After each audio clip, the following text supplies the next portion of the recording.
Let's talk about the English proficiency requirement when you are applying for the fully funded scholarships.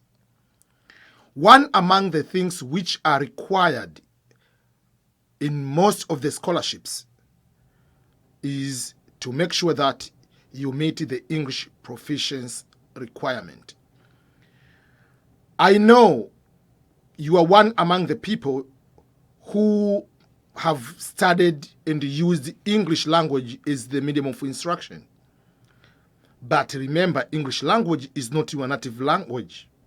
So for instance, if you are in Kenya, or you are in Ghana, you are in Tanzania, you can say, I went to international school, or I studied from primary school to university, I used the English. But they want to know if you know English. Because they're the one giving you the money, they can decide and make sure that these are the things we are using to determine who is competent and who is able to undertake these studies. So, majority of the scholarships, fully funded scholarships, will require you to take the English proficiency test. So, there are two major tests. There is American test, there is the British version test. American test is test of English as a foreign language, TOEFL. There are inside that one there is paper-based, whatever, but the most one you are supposed to do is the IBT, internet-based test. And then there is another one, British version, is called International English Language Testing System, IELTS.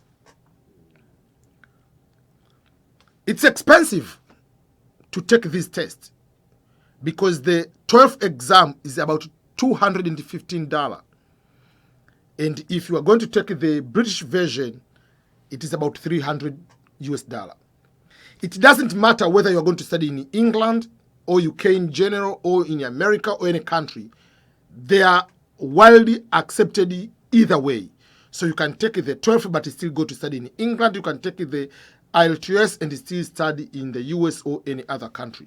So they are accepting both exams.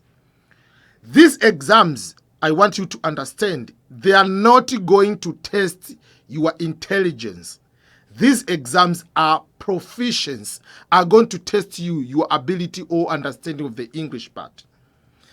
For that particular reason, whether you are going to study bachelor's degree, master's, or doctorate, you will still do the same exam. So someone with the high school will do the same exam with someone who is going to study PhD. And you'll be surprised, sometimes you might not get the correct answers because it's not going to test how much you know and your intelligence. They are going to test your proficiency. So there are 4 sections in all these exams. They are going to test you English writing, reading, listening, and speaking. You might be surprised, you might have masters in English or linguistics and still not get good score because there are techniques on each section of these exams. I will make a separate video to explain in detail how to prepare for these exams, but in a very high level. As I said, they are going to test the proficiency. So, if you ask a question, and let's say you write, he come here every day, that's grammatical wrong. It was supposed to be he comes here every day. It doesn't matter whether you have PhD or what was the bigger point you put. Is it grammatical incorrect? So they don't care about your PhD, your master's, whatever level you have. What they want is your proficiency level. So that's you need to understand. They want to see the logical flow when you are going to moving from one sentence to another. How do you start another paragraph? How do you use preposition? How do you use pronouns? How do you use everything in those particular areas? They want to know kind of that. So if you go to the basic principles of languages, you'll be able to pass well, regardless of what level you have.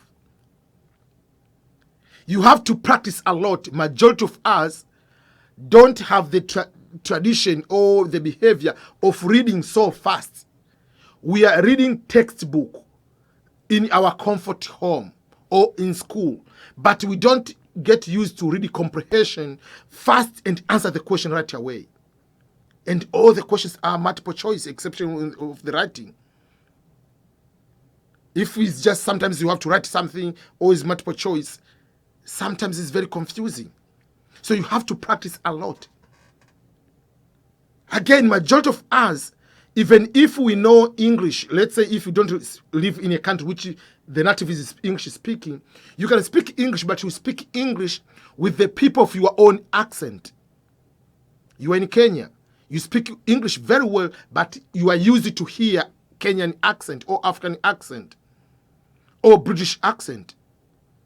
A little bit. You are watching news, you understand BBC or CNN, but remember when you are watching, you see a person there on the screen. You are watching a movie, you see a movie, you can understand well because there are actions. But on these exams, you can put headphone and you are going to hear, listening. The English comes direct here on your ear and you don't see a person. Have you tried to do those kind of exercises to listen to different accent, American or British accent, direct here while your eyes are closed without seeing any picture? How quickly are you able to understand and answer the questions very right? So that's why we need to do a lot of exercise. It's not about how smart you are. There are techniques you need to know. So, I know there are few scholarships which don't require you to take the English proficiency test. But if you are fully determined to apply and want to get fully funded scholarships, I will advise you find a way to take one of these exams. You're supposed to take one, not two. You take one of these exams. In another video, I'll explain which exam should you take or which one is easier. But at this moment, choose one exam you have to do. Because if you are waiting for only scholarships which don't require the test, they might post maybe 20 scholarships fully funded. And maybe 2 you are qualifying. Oh, chevening this year, they say you are not supposed to take the English proficiency test. Good, you are applying. But what if you don't get? And you miss the opportunity to apply for 15 other scholarships because you didn't take the English proficiency test. While you are delaying to take the English proficiency test, the guys in Nigeria over there, they are taking the test.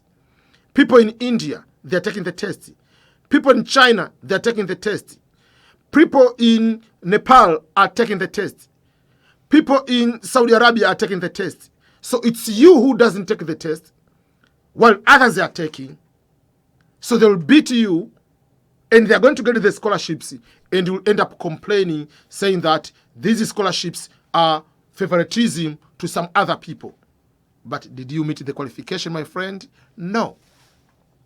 So if you are going to any competition, prepare yourself to the highest level possible of competition. Don't wait for the sympathy that, I don't have the $200, I cannot take this test. But you have the money to buy the bundle every single day for the internet and watch a movie or something on your phone. Find a way to take the test. Find a way to meet the requirements so that you can be one among the people to apply as many as possible opportunities and be having higher chances of getting these scholarships. So don't wait. Can you give me the waiver? I studied this one and I know the language. While you ask for the waiver, another person got higher scores on that particular test and has more other qualifications than you. So while you are asking for the waiver, another person doesn't need it for the waiver and is meeting the requirements. They will take the person who took extra step and initiative to apply and take everything into his own hands. That means this is a committed person than you. So start by going to be qualifying by taking the English proficiency test, so that you can be able to have higher chances to apply as many as possible opportunities. I made a video about how many scholarships you need to apply. So trust me, apply as many as possible. For me, I took the test and I applied 25 scholarships.